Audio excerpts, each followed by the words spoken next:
Good morning, good afternoon, good evening. Welcome, everybody to Loop, the first ever 24-hour global community summit.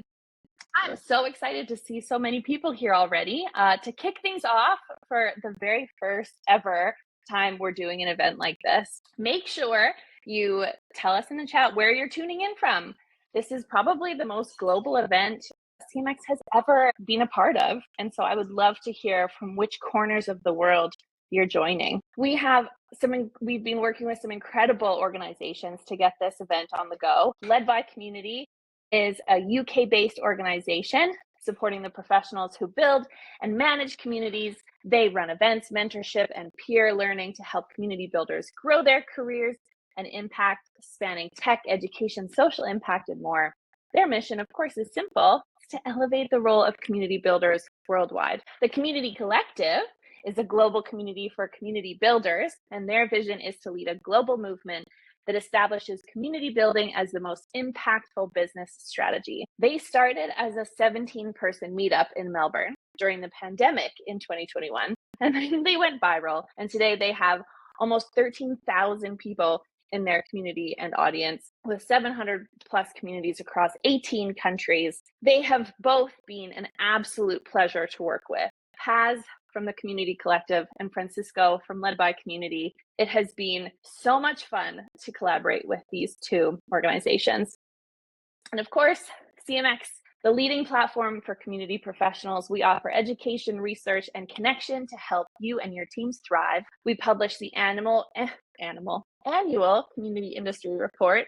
We host CMX Summit, and we, of course, recognize excellence through the CMX Community Industry Awards. By collaborating with organizations and platforms and leaders across the ecosystem and industry, CMX is driving the growth, impact, and recognition of community as a critical business function. My goodness, I'm looking in the chat, and it really, from like all corners of the world, we're coming in here. This is so fantastic. Megan, I see you. Alberta, Canada represent, neighbors, and Brazil, Seattle, London, Egypt. Goodness, welcome everybody. We could not put this event on without our sponsors. Bevy is a unified community engagement platform built human first with helpful AI agents to empower amazing community leaders to transform connections and fill the world with belonging. Gainsight, of course, the leading insights-driven post-sales solution provider, helping businesses drive revenue growth by unifying the post-sales community customer journey. And Discourse, an open source community platform that gives organizations a secure and flexible home to connect with customers, employees, and members. Without these three organizations, this event just wouldn't have happened. And we were able to work with 4 incredible community partners who helped us talk about Loop basically to all the corners of the globe. These 4 groups shared the Loop mission with their audiences and shared what we're doing here. So thank you to Quip, to Australia Community Managers, to Community Consultants Collective, and the community. So before we get into it, I will share that we are using the Bevy virtual conference platform to host Loop. When we were dreaming this event up, I knew that because we would host on Bevy, a 24-hour event, not just possible, easy, and seamless to set up. So thank you for this platform. I wanted to give you all a quick tour. On the very right-hand side of your screen, you're going to see 4 tabs. The first one is Agenda. When you click that, you will see all of our sessions listed in your time zone. So you don't have to do any conversions. Everything is listed in your time zone. You'll also see Networking. That is where you can find multiple tables. You can enter them at any time, and you can meet other loopers. That's what we're calling you. Below Networking, you can see the booths. That's where you can score sweet discounts from our sponsors and partners, and links at the bottom where you can learn more about our founding organizations. And yes, before you ask, we are recording all of the sessions, and we will be distributing them as soon as they're ready to view. So that's me. I'm Beth McIntyre, Director of Community at Bevy, and I lead the CMX community. And I want to share a few programs we're running at CMX that might tickle your fancy, and then I'm going to dive into some exciting things. So first, I want to mention the CMX Connect program, run by an incredible team of volunteers and our amazing community manager, Fahim. The CMX Connect program is in 52 cities around the world. So this is your chance to join people, join a chapter or start a chapter and bring local CMXers together in your community. We also have the CMX job board, which is constantly being updated with industry roles of all levels, experiences, and locations. I really hope this is where you find your next job. And for the hiring managers out there, you can post on our job board, and I hope this is where you'll find your next team member. Of course, every year, CMX surveys hundreds of community professionals from around the world to understand the state of the industry, what's changing, what's challenging, and what's working. The 2025 Community Industry Report was our biggest one yet, with new data on budgets and team structures, AI adoption, business impact, and more. And such a good segue, I'd like to share some of the key findings and most interesting stats we discovered in this year's data. My hope is that this will give you ideas for programming and metrics, will validate your feelings and your frustrations, and will give you some motivation if you need it. So let me share in the chat the link. You can go download the report yourself and follow along. So every year we do run this report. Last year was the first year that I got to run the whole project, and it turns out I'm a big nerd when it comes to analyzing community trends data. I was so excited to work on this when our survey closed and I was able to dive into this data again. So we heard from almost 600 professionals around the world this year. What we found is both sobering and inspiring. Community teams are leaner than ever. Budgets are tight, but belief in the power of this work and this industry remains incredibly strong. So I want to start with just how teams are being structured today. Nearly 1 in 5 respondents, which is 17%, told us they didn't have anyone working full-time on community. Woo, that makes me sad. That's the highest number we've ever seen in this research. You can see at the bottom there, we have in 2021, it was 4% said they didn't have anyone working full-time. That's a huge impact. That's a huge increase. The most common team size remains 2 to 5 people, and that tells us the community is still largely being run by very, very small teams. And it's not the work that itself that's shrinking. Community is actually showing up in more departments than ever. It's just that the scope is expanding. So that's a real tension we are all, I'm sure, feeling in 2025. So when we layer budgets on top of this picture, this was the first year that we actually asked about budgets. In the past, we've asked questions about salary. And last year, we decided that we didn't have enough information to truly report on salary in like a really fair and equal way, just with all of the different levels, the different years of experience, the different locations, people working in person versus remote. We just weren't getting a full picture and didn't feel like it was a fair representation of salary. So we switched to budget. And when we asked how community budgets shifted this year, the responses were just split. So a third saw increases, about a third saw decreases, and about a third stayed flat. So it's a very uneven playing field. For some, leadership is doubling down on community, and for others, resources are shrinking. So teams, when asked what their biggest challenge was with budget, difficulty proving ROI. 37% of our respondents named this as the top barrier. So it's not just about needing more money, it's about making the case for why communities should be funded in the first place. So we see teams stretched thin on people, stretched thin on money, and still being asked to deliver more impact. You're like, Beth, why are you smiling? Because you have to smile so you don't cry. So this is the biggest challenge. I didn't change the slide. So as you can see here, the biggest challenge with budget is difficulty proving ROI. Obviously, budget cuts across the organization takes a huge role in this as well, but it's just telling that if you can't prove the value of what you're doing, then you're probably not going to get any money to continue doing it. So how do the most successful community teams break through the crunch that we just looked at? The answer we're seeing again and again and again and again is data. So when we cross-tabbed the data this year, which is something I learned how to do, cross-tabulation, very cool. One insight jumped out. Teams that integrate their community platform with their company CRM are twice as likely to rate their work as extremely successful at driving business goals. So that's a huge difference. And it's not just about having the fanciest tech stack, because plenty of teams have a CRM, but don't connect it to community data. The real advantage comes when you can tie member activity directly to customer records, to revenue, and to retention. So suddenly you can say, this isn't just engagement. Look, this is $1 million in influenced pipeline, or 15% higher renewal rates among community members. Those are the numbers we're looking for. That connection transforms the conversation with leadership. And instead of arguing why community matters, you're now showing proof of impact in the very systems that executives already trust. So the good news is more teams are making that leap. This year, 24% told us they can confidently put a dollar value on their community's impact. And that is the highest we've ever recorded. And here's the kicker. Nearly half of those teams reported more than $1 million in business value from their community programs in just the last 12 months. So obviously not everyone is there yet. About half of respondents said they're still in the work in progress phase, but the trend is moving in the right direction. We're seeing a growing number of teams who can say, here's the value, here's the proof, here's why we deserve continued investment.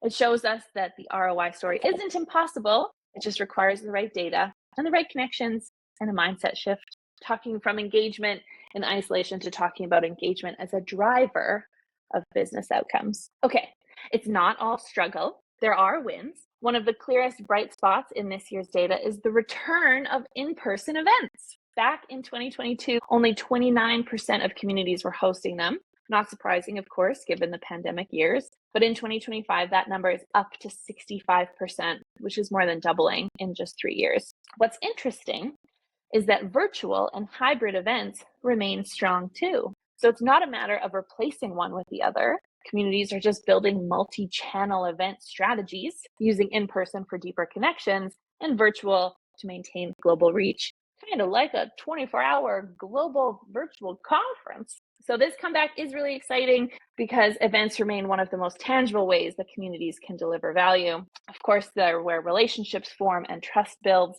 Members feel the culture of a community most strongly. I just got a message today from Pete. I think I saw Pete, you're in here, that said, wow, I'm missing that like good CMX vibe from CMX Summit that happened in May. So that's the kind of stuff that like magic is what sticks with people from in-person events. So the takeaway here, members want to be together again.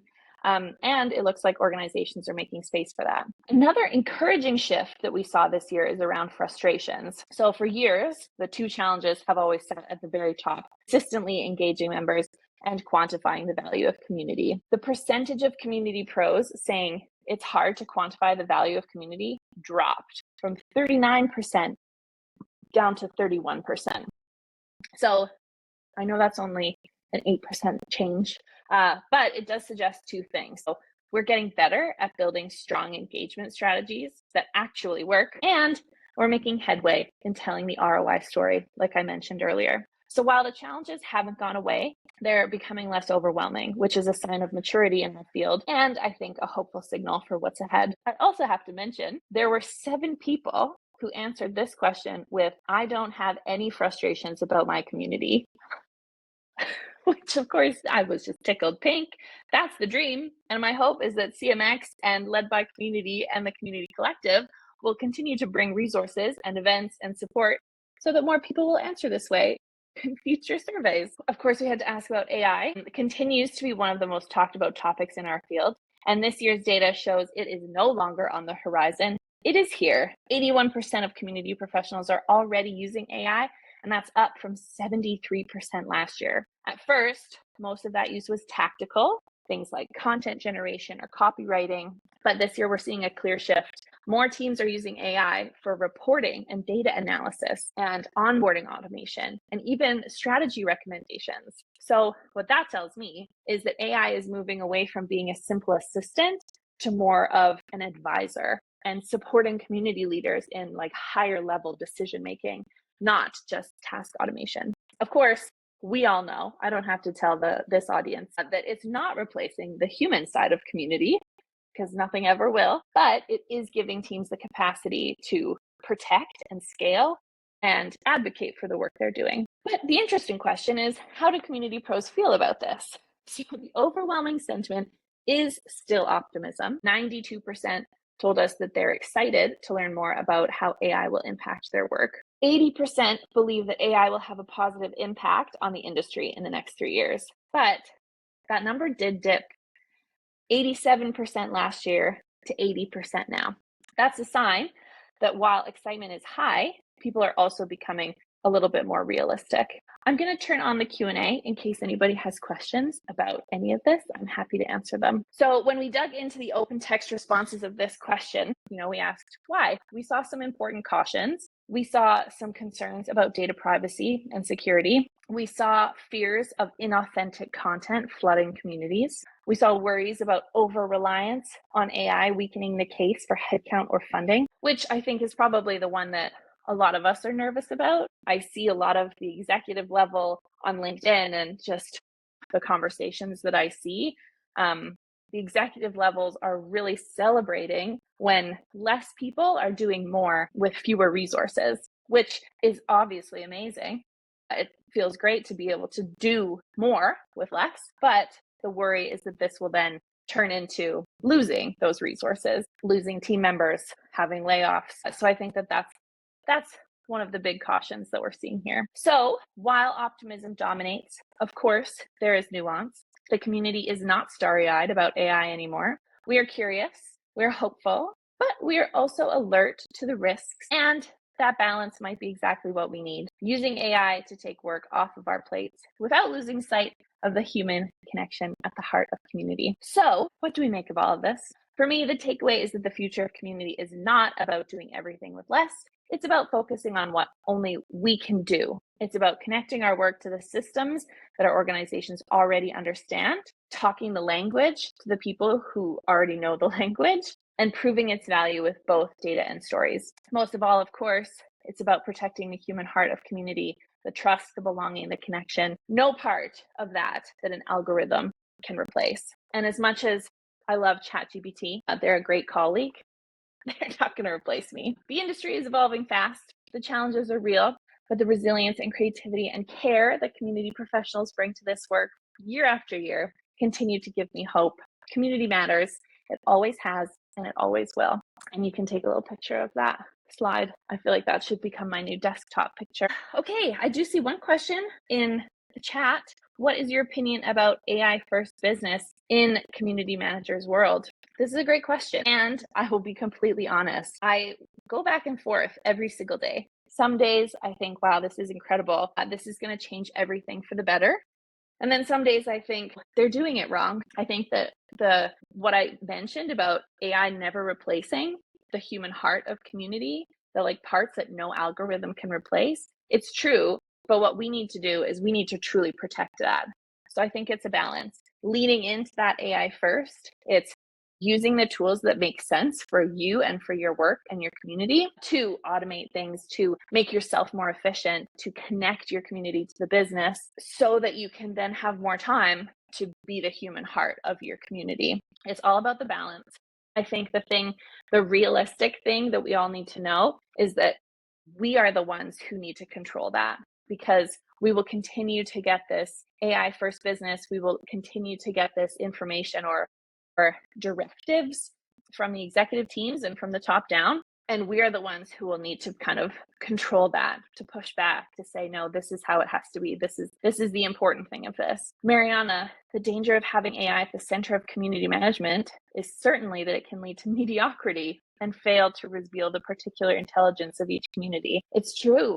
As soon as you start asking AI, I mean, we've all done it when you ask ChatGPT a question and then it answers and you're like, no, that's not at all what I meant, or that doesn't make any sense of what I'm asking you to do. And sometimes I think it's me and I don't know how to do the, great prompt engineering. But then I have to remember, no, this is a robot. This doesn't understand nuance. This doesn't understand that human connection and tone and vibe. Okay. Thank you, Piper. Yes, I see. Okay. Wonderful. And a good reminder that we have the EQ that AI lacks. Absolutely.